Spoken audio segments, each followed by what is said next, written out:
backfield. Can they do it again? Yes, they can! And the catch is made by Taj Washington. Touchdown, USC. Blocked by Embiid! Timmy, yes!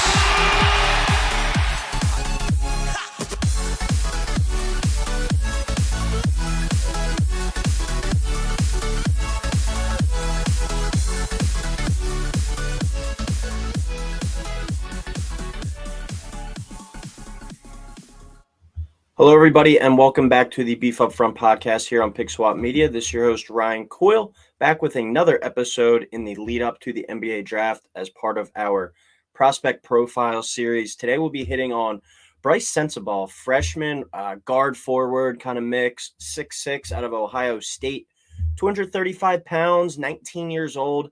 Coming into the year, he was a top 100 recruit coming out of the state of Florida, but he wasn't on anybody's NBA draft radar or draft board heading into this year. This is a guy that really blew up and had a really nice freshman season, vaulted himself into draft consideration, and here we are. He's probably looking like a first-round pick in this draft. He was a guy coming in where I think people were like, all right, if everything breaks well, after maybe 2 years, probably more like 3, we could see him go into the draft and be like a second-round, like mid-tier type pick. But no, he played himself into first-round consideration after a really strong freshman year at Ohio State. This was in a year that Ohio State was a bit of a down year for them. They struggled with injuries, but he really stood out for them on the year. Only played about 24 and a half minutes per game, but was a really efficient player. Shot 48% from the field, making 6 out of 12.4 attempts a game. Shot 40% from 3, making about 2 per game on 4.5 attempts. And he shot really well at the line, 83%. So I see all those numbers really translating well over to the next level. 5.4 rebounds per game in that 6'6" frame. It's like a bit of like a pudgy frame, though. I think one of the things we'll talk about that he needs to kind of work on his body more and become more of an athlete and shut off maybe some of that baby weight still. Not much of a playmaker or not much of a force on the defensive end either. Only 1.2 assists per game and a half a steal and 0.4 blocks. Did average 16.3 points, only 2 turnovers a game for a player with a pretty high usage rate. He was really the go-to force on this Ohio State offense this year. So to sum it up, really for Sensabaugh, just a natural scorer. He can be a guy, I think, that can be a bucket getter at the next level, but he's got that slow YMCA old man type game to him, and it is fun to watch him go to work because some of the time it's like, how the hell is he scoring these baskets? But he is able to do it at a really efficient level. Is he able to carry it over to the NBA level where he's not going to be able to have so many defenders that he can take advantage of because he's going to be matched up against bigger, more stronger, physical, athletic defenders? That remains to be seen with Sensabaugh, and that's the big question mark with him.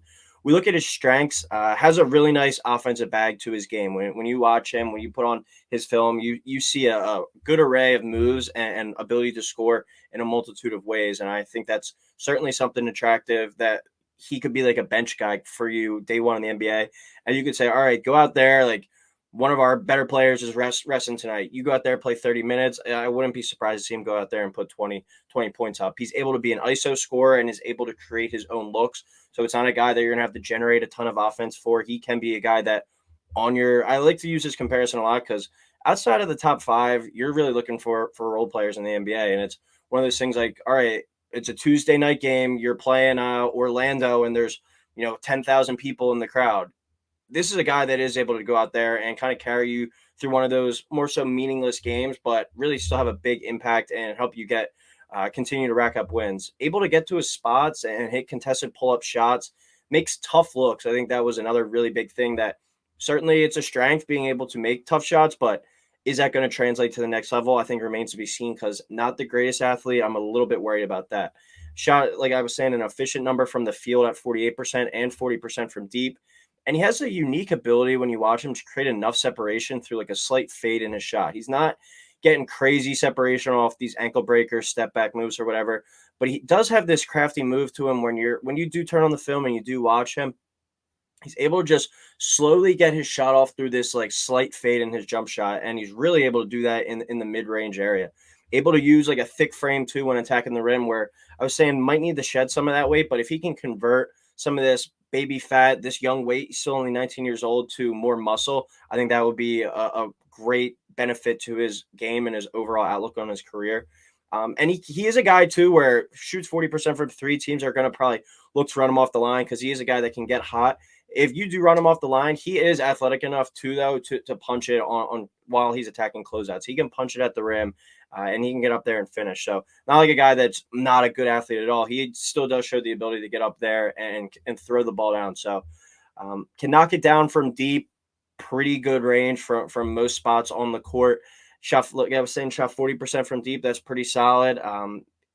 Not being that great on the defensive end, he might have to increase that a little bit if his creation isn't as great at the next level just due to this lack of top tier athleticism. But still, a 40% shooter, those are hard to come by in the NBA. And if he's able to consistently do that, he's going to be a guy that should stick. I think he's going to be a valuable catch and shoot guy right away. And then he's going to be able to kind of attack closeouts off of it, or even just the pump fake, slide step, dribble. He's really good at that too.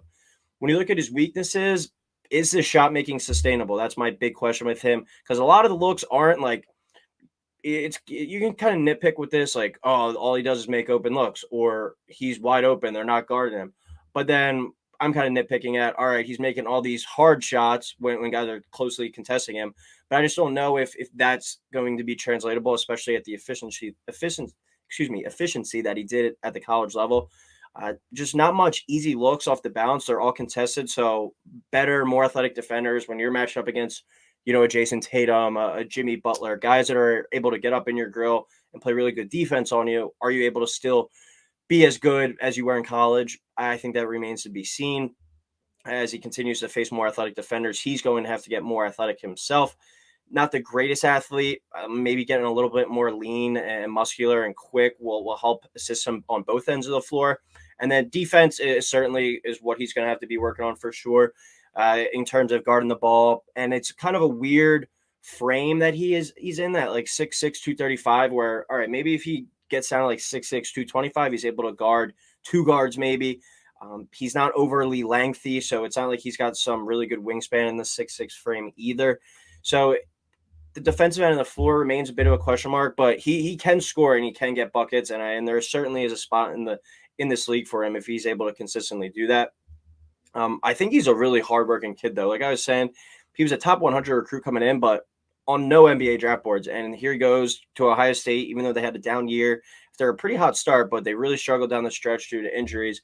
This is a guy that kind of took over and became the alpha on this team. It shows that he did put in a lot of work and got a lot better from his senior year of high school, AAU, whatever you want to talk about, going into his freshman year of college. And he really was able to show that at a really high level in the Big Ten. So question marks about defense, question marks about the sustainability of his offensive game, but still an offensive player I really like. And my projection for him, I think he's going to go at the end of the first round. I'll say between like 25, 26, and 30. I think someone's going to take a chance on him there at the end of the first round.